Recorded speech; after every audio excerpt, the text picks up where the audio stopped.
ඊට පස්සේ ලුණු රස වෙන්න ඕන ටිකක් එකතු කරගත්තා.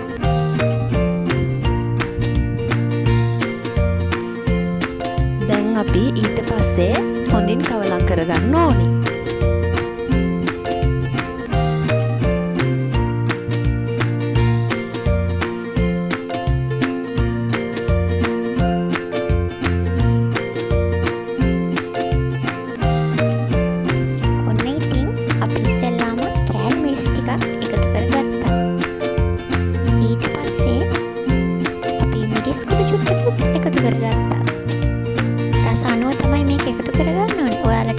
වැඩියට ඕන නම් ඉතින් චුට්ටක් වැඩි කරගත්තට කමක් නැහැ.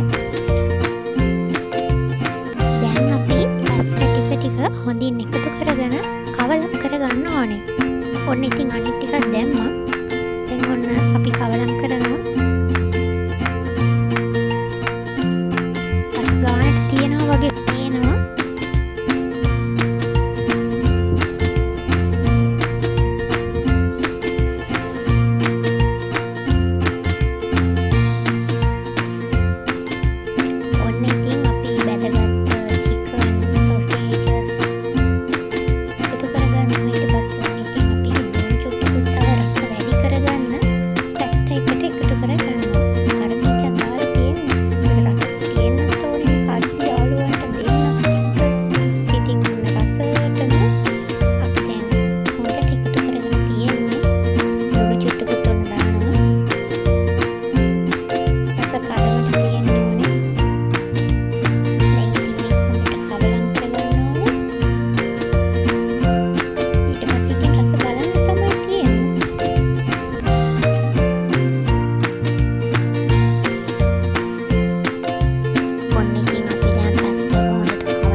try කරලා බලන්න මේ වගේ රසම රස පැස්ටා එකක් හදාගන්න.